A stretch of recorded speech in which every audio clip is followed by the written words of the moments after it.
Chapter 61. I Still Suffer. Question. Hello, Robert. I hope you are well.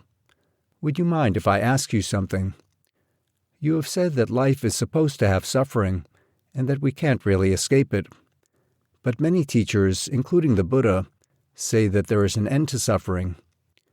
You say that you are awake, so why do you still suffer? Answer. I do not say that life is supposed to have suffering.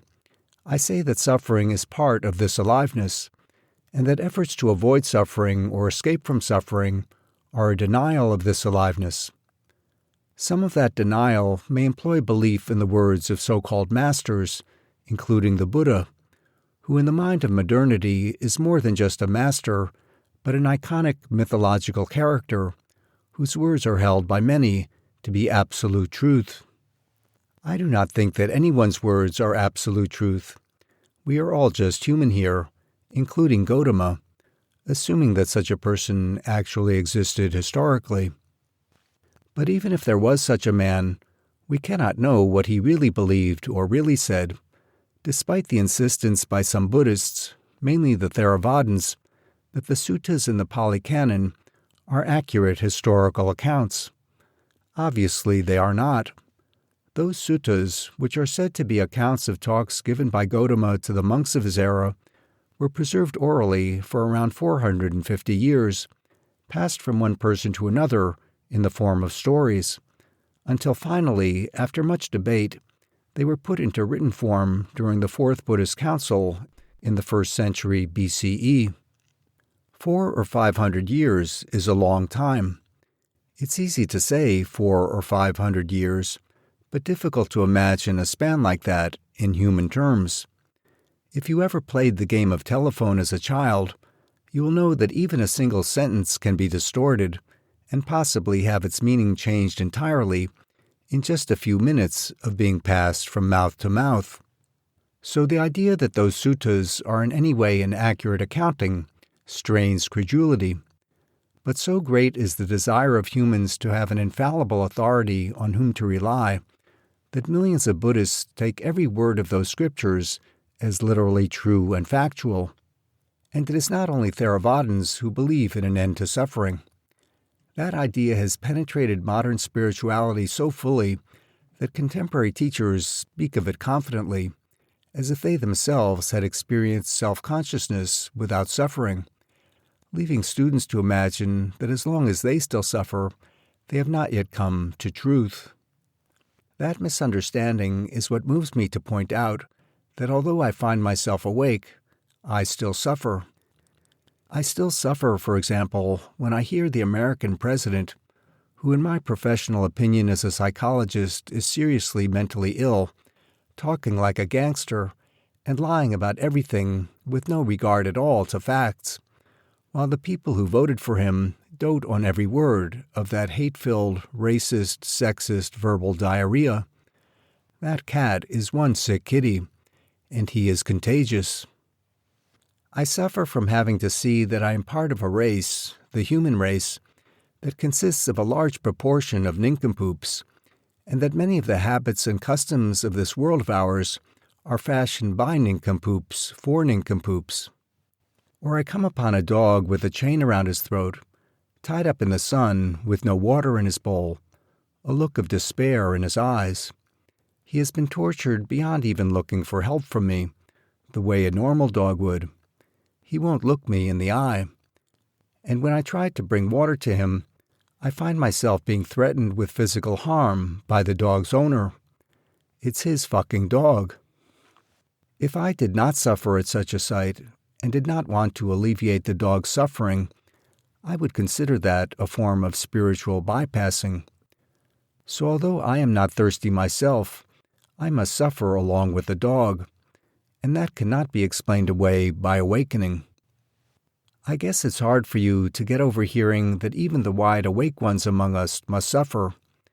Suffering cannot be avoided. Trying to avoid or escape suffering just makes matters worse. I despise hearing from teachers that suffering is all in your mind. Everything is all in your mind, but that does not mean it's not real.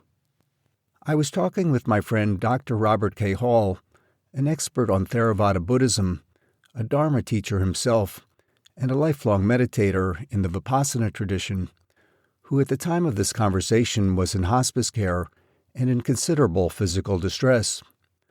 We were discussing suffering and the Four Noble Truths, which Robert had said were kindergarten stuff meant for beginners. Robert recalled a conversation with Jack Cornfield, in which Robert said, "Jack, there's no escape from suffering.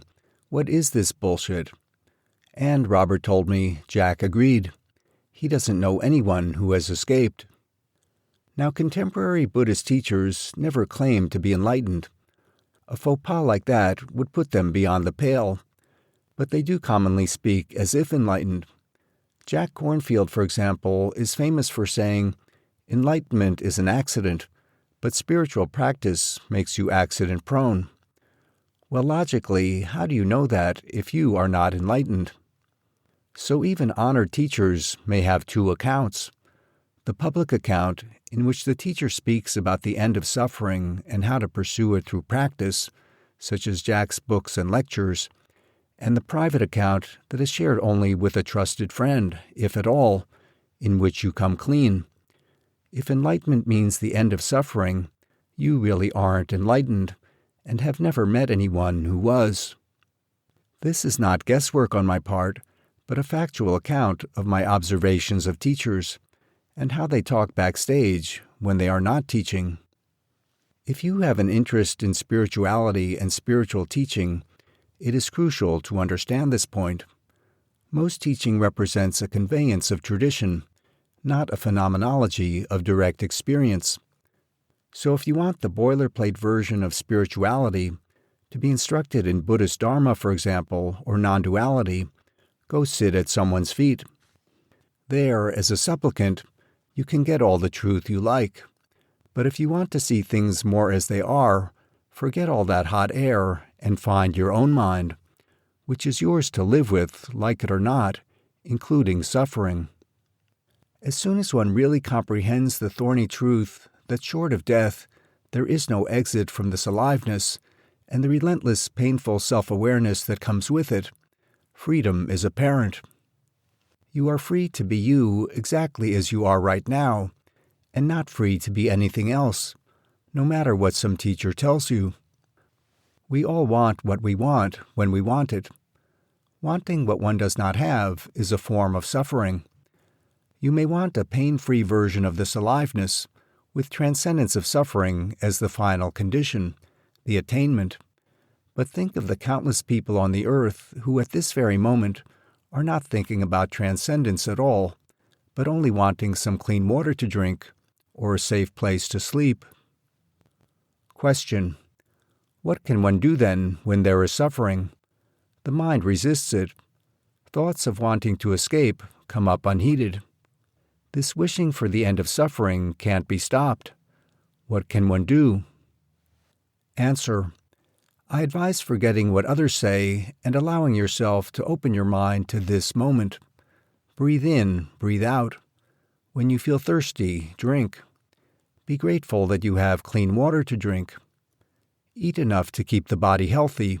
Sleep, walk around, carry out tasks, laugh, cry. Each moment must be chewed up and swallowed as best you can. That's life. Question: openness like that seems too painful, and the tendency to resist suffering or escape seems unstoppable. Answer: if that is so, if the tendency to resist seems unstoppable, then what is your option? If that frame of mind really is for you unstoppable, then there is nothing for it. You will resist suffering, and you will try to escape it.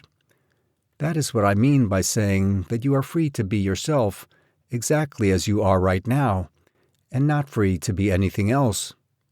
So of what possible use are words from me? I am someone who is not resisting, and I still suffer.